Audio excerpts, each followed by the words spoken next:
I was just thinking, I just made a video about the Chargers going to the Super Bowl in 1994. I did a big video on 1994 and how special that year was for some reason. A lot of great things happened that year for me.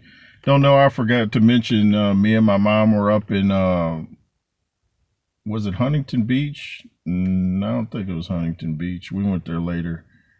But anyway, that's the first time we had Sabaro's Pizza, man. I really like Sabaro's Pizza. Just thought I'd throw that in since I forgot to mention it. But Roy Jones makes a big announcement. What's that announcement? He's going to be working with Errol Spence. Big news, because I thought Errol was retired, man. We ain't seen that dude since he fought Terrence Crawford. Explosive jab to the head and the body. Crawford is just phenomenal. That straight left jab, which is Spence kind of overreached there with that, and Crawford saw the first round on his unofficial score.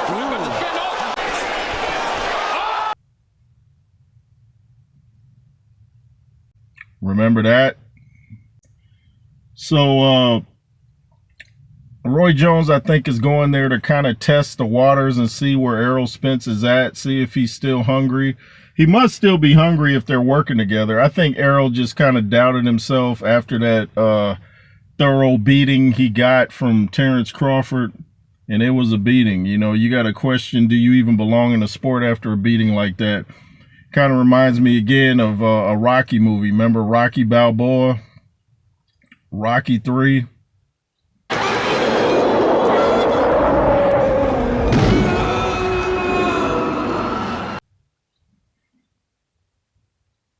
After that first beating that Rocky got from Clubber Lang, Rocky was questioning, like, do I even want this? You know, Adrian had to pull him up by his bootstraps because Rocky was like, you know, I thought I was a winner all them years and I wasn't. You know, he felt like Mickey was protecting him, which he was.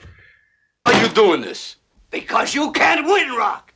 This guy will kill you to death inside of 3 rounds. You're crazy. What else is new?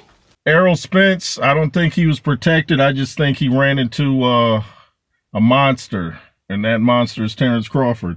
Anybody that fights Terrence Crawford is in trouble, and they better be on their A game. And even if they are, I don't think they're going to pull it out straight up.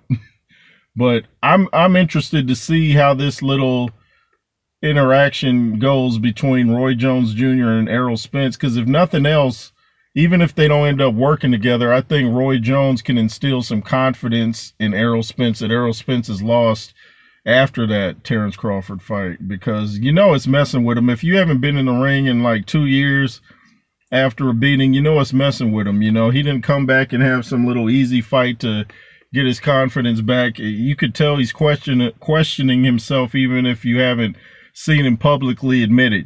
I used to box too, so I know the mindset of a fighter. So, and I train every day like I still have a fight. I don't miss no matter what. Could have a migraine, still getting it in, and hardcore too. I don't believe that saying once you get older, you got to kind of train smarter, not harder. No, I go even harder. You go even harder. You don't lessen it because you have another birthday. But anyway, off topic again. You know how I do. But yeah, Errol Spence and Roy Jones. I want to see how this goes. I hope there's footage. I would love to see it. But are you guys excited about this, and what do you think? Anyway, it's the J Roos Theory, channel number 2, and WJ, the Instagram, the J Roos Theory, Cash App, $J Roos33, LSR forever, and be fearless. You gay.